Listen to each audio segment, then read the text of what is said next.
चलो भाई देख। खत्म हो जाता है और इंसान को एहसास होता है कि वो एक ऐसे व्यक्ति के साथ फंसा हुआ है जिसके साथ उसकी कोई समानता नहीं है। करुणा ही समाधान। जब हम ये समझ लेते हैं कि सामने वाला व्यक्ति भी हमारी ही तरह अपनी इच्छाओं का गुलाम है और संघर्ष कर रहा है, तब हमारे भीतर गुस्सा खत्म होकर सच्ची करुणा कंपैशन पैदा होती है। यही वो सच्चाई है जो रिश्तों में होने वाली अनबन और उम्मीदों के टूटने को समझने में मदद करती है। स्वागत है दोस्तों आज के इस वीडियो में। ध्यान योगी मोटिवेशन, आपका अपना यूट्यूब चैनल। अंधी इच्छाओं का खेल और द शोपेनहावर और बुद्ध के दर्शन का जीवन का कड़वा सत्य। यह वीडियो जर्मन दार्शनिक आर्थर शोपेनहावर के उस क्रांतिकारी विचारों पर आधारित है जो बताते हैं कि हमारा दिमाग हमारा मालिक नहीं बल्कि हमारे भीतर एक अंधी इच्छा विल की कठपुतली है। वीडियो में बताया गया है कि जैसे शोपेनहावर ने भारतीय उपनिषदों और बौद्ध धर्म के तृष्णा के सिद्धांत को अपनाकर यह सिद्ध किया कि जीवन का मूल स्वभाव दुख है, उससे मुक्ति केवल आत्म संयम और करुणा से संभव है। और तीसरा है, यह दर्शन प्रेम आकर्षण मानवीय रिश्तों के पीछे छिपे क्रूर खेल को बेनकाब करता है और सिखाता है कि दूसरों के प्रति करुणा ही उस दुख भरी दुनिया में शांति का एकमात्र इंसान है। 3 सवाल जिनका जवाब आपको कमेंट में देना है। अच्छे कमेंट वालों को आकर्षक पुरस्कार। फर्स्ट है, क्या आपको पता है कि आप जिन फैसलों को अपना तार्किक निर्णय समझते हैं वह असल में आपके दिमाग का द्वारा बुना गया एक भ्रम मात्र है। दूसरा है, शोपेनहावर ने शाही के कांटों के उदाहरण 2 मानवीय रिश्तों की ऐसी कड़वी सच्चाई को समझाया है जो हर प्रेमी और दोस्त को जाननी चाहिए। तीसरा है, योगी कहते हैं 200 साल पहले एक दार्शनिक ने आधुनिक विज्ञान फ्राइड के मनोविज्ञान को उन गहराइयों को कैसे जान लिया जिन्हें साबित करने में विज्ञान को दशकों लग गए। स्वागत है आपका ध्यान योगी मोटिवेशन में। आज की वीडियो बहुत महत्वपूर्ण होने वाली है। हम सब सोचते हैं कि हम बहुत समझदार हैं। हम मानते हैं कि हमारे फैसले हमारे दिमाग और हमारे तर्क से आते हैं। लेकिन क्या हो अगर आपको पता चले कि आपका दिमाग आपका मालिक है ही नहीं? क्या हो अगर आपका दिमाग सिर्फ एक कठपुतली हो और उसकी डोर किसी ऐसी अंधी ताकत के हाथ में हो जिसे आप सिर्फ जिंदा रहना भूख मिटाना आता है? लगभग 200 साल पहले जब पूरी दुनिया यह मान रही थी कि इंसान बहुत तार्किक है और समाज लगातार बेहतर हो रहा है, तब जर्मनी के एक अकेले शकी और चिड़चिड़े इंसान ने खड़े होकर कहा, तुम सब धोखे में जी रहे हो भाई। यह कहानी है आर्थर शोपेनहावर की, लेखक शोपेनहावर की। ये एक ऐसे दार्शनिक की जिसने पहली बार मनोविज्ञान के उन गहरे राज्यों को दुनिया के सामने रखा जिन्हें साबित करने में आधुनिक विज्ञान को दशकों लग गए, वर्षों लग गए। सिगमंड फ्राइड ने अवचेतन मन की जो 20वीं सदी में बात कही, शोपेनहावर उसे बहुत पहले लिख चुके थे। उन्होंने इंसानी रिश्तों के सच को शाही के कांटों का उदाहरण देकर इतनी बेबाकी से समझाया कि आज भी लोग उसे सुनकर हैरान रह जाते हैं। उन्होंने प्यार, आकांक्षा, स्वार्थ के पीछे छिपे प्रकृति के असली और क्रूर खेल को बेनकाब किया। इस ऑडियो में हम गहराई से उतरेंगे शोपेनहावर के उस डार्क लेकिन अद्भुत दर्शन की ओर जो आपको हैरान कर देगा। तो कान में ईयरफोन लगा लें और ध्यान से सुने। Video sponsor Dwarkadhish electric and power tools, आपका अपना। मिलते हैं ब्रेक के बाद। दिस इलेक्ट्रिक फतेहनगर सभी प्रकार के epoxy, aluminium jointer, flex, fridge के गुटके, फ्रिज के नीचे स्टैंड ऊंचा करने के लिए गिलास, सभी प्रकार के बोतल वाल और एसी की नटें, एसी पाइप। ये शुरू करते हैं। प्यार, आकर्षण, स्वार्थ के पीछे प्रकृति के असली और क्रूर खेल को बेनकाब करते हैं। इस वीडियो में हम गहराई से उतरेंगे शोपेनहावर के उस डार्क लेकिन अद्भुत दर्शन में जिसने इमर्सन कांट के विचारों को एक नई दिशा दी और लियो टॉल्स्टॉय से लेकर फ्रेडरिक नीत्शे तक की सोच को बदल कर रख दिया। हम समझेंगे उनके विल और रेफ्रिज टेंशन के सिद्धांत को और जानेंगे कि कैसे उन्होंने भारतीय उपनिषदों और बौद्ध धर्म के ज्ञान का इस्तेमाल करके इंसान को उस दुख भरी दुनिया में शांति खोजने का रास्ता दिखाया। यह कहानी सिर्फ एक दार्शनिक की नहीं है, यह कहानी आपकी, मेरी और असली वजूद की है। The biography of Schopenhauer. Video sponsor Dwarkadhish electric and power tools, आपकी अपनी shop all type of. Arthur Schopenhauer का जन्म 22 फरवरी 1788 को डेनिक शहर में हुआ जो आज के समय में पोलैंड का हिस्सा है। उन्होंने पिता हेनरिक फ्लोरिस शोपेनहावर उनके पिता बहुत ही धनी अंतर्राष्ट्रीय स्तर पर व्यापार करने वाले व्यापारी थे और उनकी माता जोहाना शोपेनहावर के बाद के वर्षों में एक बहुत प्रसिद्ध लेखिका बनी। उनके पिता चाहते थे उनका बेटा भी उनके नक्शे कदम पर चलकर एक बड़ा व्यापारी बने। इसी सोच के साथ उन्होंने अपने बेटे को अपना नाम ऑर्थर रखा था, मतलब लेखक। उन्होंने अपने बेटे का नाम ही ऑर्थर रख दिया क्योंकि एक ऐसा नाम था जो जर्मन, फ्रेंच तीनों भाषाओं में ही एक तरह से लिखा और बोला जाता है। उनके पिता की योजना थी कि ऑर्थर पूरे यूरोप में आसानी से व्यापार कर सके। भाषा या नाम कभी भी उनके रास्ते में बाधा न बने। केवल 5 साल के थे तब रशिया की सेना ने डनिक पर अपना अधिकार कर लिया। पिता एक स्वतंत्र विचार वाले व्यक्ति थे।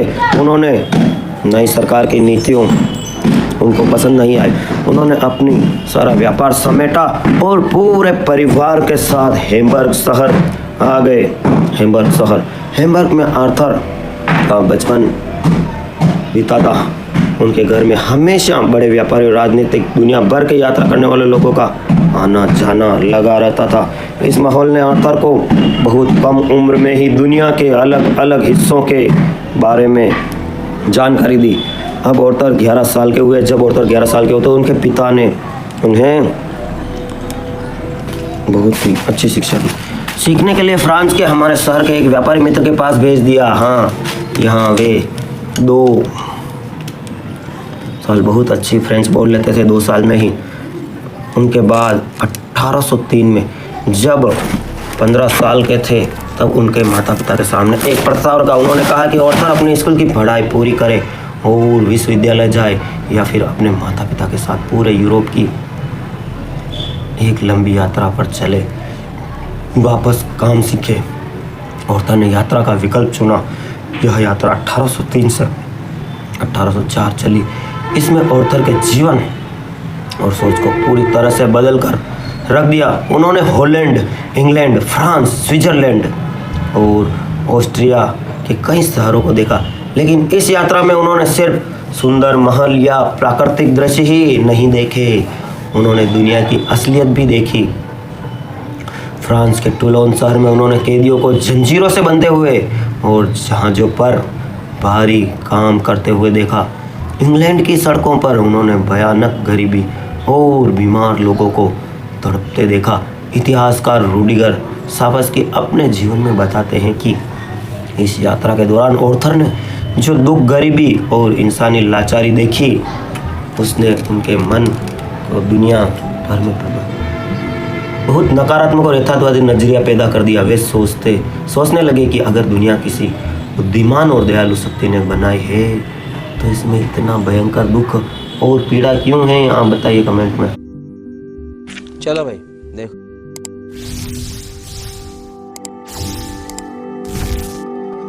उनके लिए मानना असंभव हो गया कि यह दुनिया किसी अच्छी योजना का हिस्सा है। यात्रा से लौटने के बाद अपने वादे के मुताबिक ऑर्थर ने हैम्बर्ग में एक व्यापारी की कार्यालय में काम सीखना शुरू किया। उन्हें यह काम बिल्कुल पसंद है। उनका मन किताबों, साहित्य और इस बात के जवाब ढूंढने में लगता था कि इंसान इतनी तकलीफ में क्यों रहता है। 1805 में उनके जीवन में एक बहुत बड़ी दुखद घटना हुई। उनके पिता जो कुछ समय से व्यापार में नुकसान के कारण मानसिक तनाव में थे, उसकी हैम्बर्ग में एक नहर में गिरने से मृत्यु हो गई। ज़्यादातर लोगों ने खुद ऑर्थर का भी मानना था कि माता पिता ने खुदकुशी की है, मतलब उनके पिता ने खुदकुशी की है। इस घटना ने ऑर्थर को बहुत गहरा और मानसिक झटका दिया।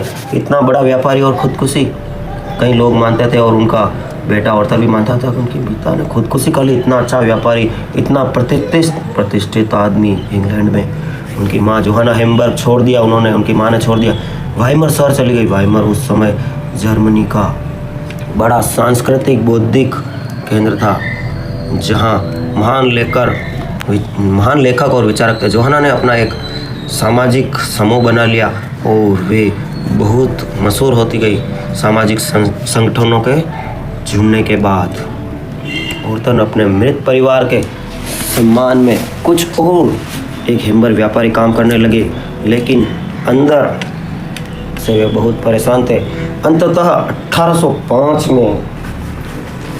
1807 में जब ऑर्थर 19 साल के थे, उनकी माँ और उनके कुछ मित्रों ने उन्हें सलाह दी कि वे व्यापार छोड़ दें और पसंद की पढ़ाई करें। औरतों ने तुरंत व्यापार छोड़ दिया और फिर वाइपर के स्कूलों में अपनी रुकी हुई पढ़ाई पूरी करने लगे। 1809 में उन्होंने घेंटिसन विद्यालय में प्रवेश लिया। शुरू में उन्होंने चिकित्सा विज्ञान पढ़ने का फैसला किया क्योंकि वे इंसानी शरीर विज्ञान को समझना चाहते थे, लेकिन उनके भीतर दुनिया के मूल कारणों को जानने की जो बेचैनी थी उसने उन्हें दर्शन शास्त्र की कक्षाओं की ओर खींच लिया। गेंगटोन में उनकी एक प्रोफेसर ने उन्हें सलाह दी कि अगर वे सच में दर्शन शास्त्र, ये ऐसा ही दोस्तों मेरे साथ भी हुआ था जब मैं कॉलेज में था या कैंपस उदयपुर में, तो मैंने साइंस ली थी पहले और फिर मेरी एकदम दर्शन शास्त्र में रुचि हुई। दर्शन शास्त्र के एक अध्यापक जी थे, हामेटा जी, उन्होंने मुझे कहा कि आप दर्शन शास्त्र लो और दर्शन शास्त्र, तो मेरी जो रुचि है दोस्तों वो दर्शन शास्त्र में ही थी। अब आप बताओ इसमें कुछ प्रश्न हैं या आप भी दर्शन शास्त्र में रुचि रखते हैं तो कमेंट में लिखिए। तो उन्होंने प्राचीन यूनानी दर्शन प्लेटो और जर्मन दार्शनिक इमैनुएल कांट को पढ़ना चाहिए। ऑर्थर ने इस सलाह को बहुत गंभीरता से लिया। कांट के दर्शन ने ऑर्थर की सोच की पूरी नींव तैयार की। कांट का मुख्य विचार यह था कि इंसान दुनिया को वैसे नहीं देख सकता जैसे वह असल में है। इंसान की आंखें, कान और दिमाग दुनिया को केवल उसी तरह समझ सकते हैं जिस तरह से इंसान का शरीर बना है। ऑर्थर को यह विचार बहुत ही सही लगा और उन्होंने इसे अपने पूरे जीवन में काम का आधार बना लिया।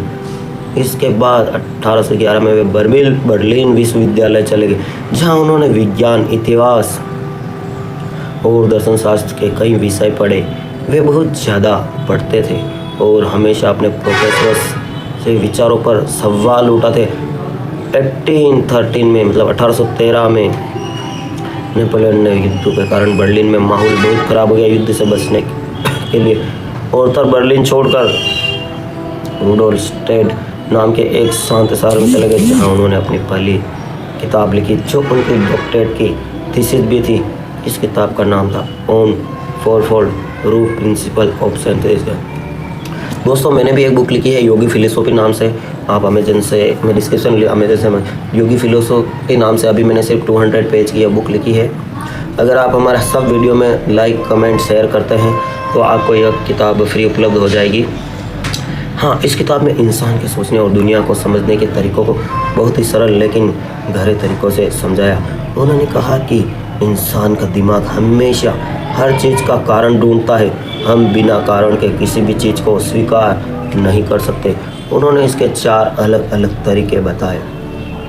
इस थीसिस को पूरा करने के बाद उन्होंने जेना विश्वविद्यालय से डॉक्टरेट की उपाधि मिल गई। इसके बाद वे अपनी माँ के पास वाइमर लौट आए। उस समय वाइमर में उनकी माँ के घर पर जर्मनी के सबसे महान लेखक जोहान वुल्फ गैंगवॉन गोए थे, अक्सर आते थे। उस समय रंगों के विज्ञान पर एक शोध कर रहे थे। उन्होंने युवा ऑर्थर की बुद्धिमत्ता को पहचाना और उन्हें अपने साथ रंगों के सिद्धांत पर काम करने के लिए इनवाइट किया, निमंत्रित किया। ऑर्थर ने गोएथे के साथ कुछ महीने काम किया और दृष्टि और रंगों पर अपना एक अलग निबंध भी लिखा। हालांकि बाद में कुछ वैज्ञानिक विचारों पर दोनों की असहमति हो गई और वे अलग हो गए। हाँ, लेकिन गोएथ ने हमेशा ऑर्थर की तेज बुद्धि की तारीफ की। वाइमर में रहते हुए ऑर्थर के जीवन में एक और बहुत बड़ी घटना घटी। 1814 में उनके घर पर फ्रेडरिक मेजर नाम की एक विद्वान आए जिन्हें पूर्वी देशों के साहित्य का बहुत ज्ञान था। उन्होंने ऑर्थर को भूपनाथ पढ़ने के लिए कहा। यह किताब वास्तव में प्राचीन भारतीय उपनिषदों का लैटिन भाषाओं में अनुवाद था, जिन्होंने एक फारसी अनुवाद तैयार किया। उपनिषदों का यह विचार दुनिया की सभी अलग अलग दिखने वाली चीज़ें असल में एक ही मूल तत्व से बनी है, ऑर्थर के मन में गहराई से बैठ गया। उन्होंने कहा कि उपनिषदों का ज्ञान उनके पूरे जीवन का सबसे बड़ा सहारा बना। वाइमर में ऑर्थर की माँ जोहाना के बीच रिश्ते बहुत खराब हो चुके थे। दोनों का स्वभाव एक दूसरे से बिल्कुल उल्टा था। इतिहासकार डेविड कैटरेस बताते हैं कि उन दोनों के बीच लगातार झगड़े होते थे। अंततः 1814 के लास्ट में स्थिति बिगड़ गई। ऑर्थर ने हमेशा के लिए अपनी माँ का घर छोड़ दिया, ड्रेसडेन शहर चले गए। इसके बाद वे अपनी माँ से कभी नहीं मिले। हालांकि उन्होंने बाद में कुछ वर्षों में कुछ पत्र जरूर लिखे। ड्रेसडेन में आर्थर ने अपने जीवन के सबसे महत्वपूर्ण और महान काम की शुरुआत की। वे एक ऐसी किताब लिखना चाहते थे जो पूरी दुनिया की असलियत को एक ही विचार में समझा सके। 4 साल की लगातार मेहनत के बाद 1818 में उन्होंने अपनी मुख्य किताब the world as will and representation पूरी की। यह किताब उनके पूरे दर्शन का मूल है। उस किताब के विचारों को समझने के लिए हमें उनके शीर्षक के दोनों शब्दों रिप्रेजेंटेशन और विल को बहुत ध्यान से और सीधे तौर पर समझना होगा। स्टूडेंट, सबसे पहले बात करते हैं रिप्रेजेंटेशन के। उनका सीधा मतलब है कोई चीज़ जैसी हमारे सामने होती है वैसी हमें दिखाई नहीं देती। ऑथर कहता है कि हमारे आसपास जो कुछ भी है, यह घर, यह पेड़, यह लोग, आसमान, सितारे, यह सब सिर्फ एक दिमागी चित्र है। और आज की क्वांटम फिजिक्स इसे सिद्ध भी कर चुकी है। दोस्तों, उनका तर्क बहुत सीधा था। Video sponsor Dwarkadhish electric and power tools, आपके अपनी सब कूलर, पंखे और इलेक्ट्रिक उपकरणों के होलसेल विक्रेता ओरिएंट उषा, बजाज और पोलर। सब सिर्फ एक दिमागी चित्र है। वे कहते हैं अगर दुनिया में कोई आँख नहीं होती, रोशनी या रंग जैसी कोई चीज़ मौजूद ही नहीं है। अगर दुनिया में कोई कान नहीं होते तो आवाज़ नाम की कोई चीज़ मौजूद ही नहीं है। रोशनी, रंग, आवाज़, कठोरता, नरमी, यह सब सिर्फ हमारे दिमाग की प्रतिक्रियाएं हैं। बाहर दुनिया सिर्फ कुछ संकेत भेजती है और हमारे दिमाग उन संकेतों को लेकर एक पूरी दुनिया की तस्वीर बना देता है। इसलिए उन्होंने कहा कि यह पूरी भौतिक दुनिया सिर्फ मेरा अपना विचार है, यह मेरा रिप्रेजेंटेशन है। उन्होंने कहा कि कभी यह नहीं जान सकते कि कोई पेड़, पत्थर वास्तव में अपने आप में क्या है, कॉन्शियस है या कॉन्शियस नहीं है। हम सिर्फ यह जान सकते हैं कि वह पेड़ या पत्थर हमारी आंखों को कैसा दिखता है। हम इस ब्रह्मांड को समझ ही नहीं सकते, 7 जन्म में भी नहीं समझ सकते।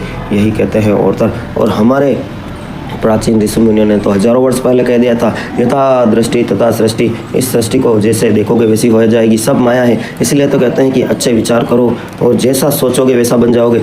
जैसी आपकी सोच ही वैसा। और पावर ऑफ सबकॉन्शियस माइंड में भी मैंने आपको उस वीडियो में समझाया था।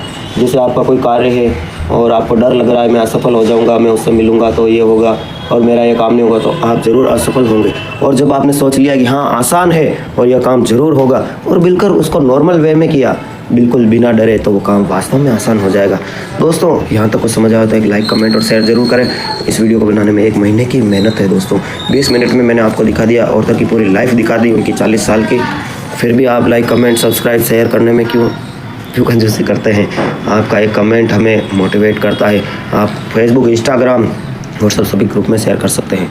बहुत महत्वपूर्ण सवाल होता है। उन्होंने पूछा कि अगर यह पूरी दुनिया सिर्फ हमारे दिमाग का एक चित्र है तो क्या इस चित्र के पीछे कोई असलियत है? क्या दुनिया सिर्फ एक सपना है, माया है? यहीं पर उनके दर्शन का दूसरा और सबसे महत्वपूर्ण हिस्सा आता है जिसे उन्होंने विल कहा है। इसके बारे में पूरा जानने के लिए कमेंट में लिखे पार्ट 2। आप सबके भीतर बैठे हुए परमपिता परमेश्वर को प्रणाम करता हूँ। To be continued. Thanks for watch. Love you all friends. आप सबका जीवन मंगलमय हो। नेक्स्ट वीडियो किस लेखक पर चाहते हैं, किस विचार पर चाहते हैं, कमेंट में निडर होकर अपने विचार लिखे। हमारी टीम आपके हर कमेंट को पढ़ती है। Thank you. Free job washing machine हो या एयर कंडीशनर हो, कोई भी स्पेयर पार्ट्स अगर कहीं नहीं मिलता तो योगी जी के यहाँ द्वारिकाधीश इलेक्ट्रिक पर जरूर मिलेगा। एक नया मिक्सर लेना है। योगी भैया के यहाँ को तमसा की दुकान पे हर चीज ओरिजिनल मिलती है। मिक्सर, पंखा या कूलर सब मिलेगा। कूलर की मोटर जाम हो जाए तो ऐसे फ्री करें। सबसे पहले इसे टैप करें, अब तेल डालें और शाफ्ट को घुमाएं। अब ये चल रहा है, समस्या हल हो गई है। आपकी अपनी शॉप द्वारकाधीश इलेक्ट्रिकल्स। यहाँ सभी प्रकार की cut off, armature, carbon, bearing, exhaust fan, पंखा। और अभी तो रुको, क्लाइमैक्स अभी बाकी। Dhyan Yogi motivation YouTube channel subscribe करें। हाँ बिल्कुल, इसे शेयर करें ताकि हर कोई इन वीडियो से शांति और सुकून पा सके। हाँ, बिल्कुल। पावर टूल्स, जयपुर सिलाई के सामने, चंगेड़ी रोड, फतेह नगर। सभी प्रकार की कूलर, मोटरें होलसेल रेट पर, मथानी 12 इंची, 20 इंची, कॉपर मोटर, मिक्सर, मथानी, वॉशिंग मशीन, मोटर, सभी प्रकार का table fan, ceiling fan, copper और aluminium stator, sleeve, AC pipe, roll wholesale rate पर। Dwarikadhish electric and power tools. सही पकड़े हैं। बहुत बड़ी, शाबाश बेटा, बहुत बड़ी। Don't forget to like and subscribe.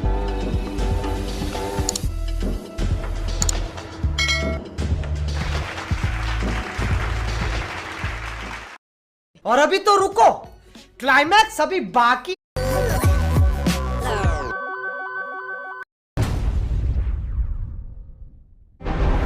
Welcome and thank you for watching.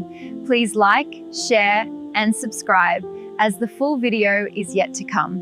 Dwarkadhish electric and power tools, Fateh Nagar, ward 14। सभी प्रकार के खर्राटे, fan, cooler, spare, ICU, Orient, पंखे, सिगड़ी, सभी प्रकार की कूलर, मोटरें के होलसेल विक्रेता। Power tools, spare parts, fridge, AC parts, bulb, tubelight एवं सब तरह के मिक्सर होलसेल रेट पर। Dwarikadhish electric and power tools, Changeri road, Fateh Nagar, आपकी अपनी शॉप।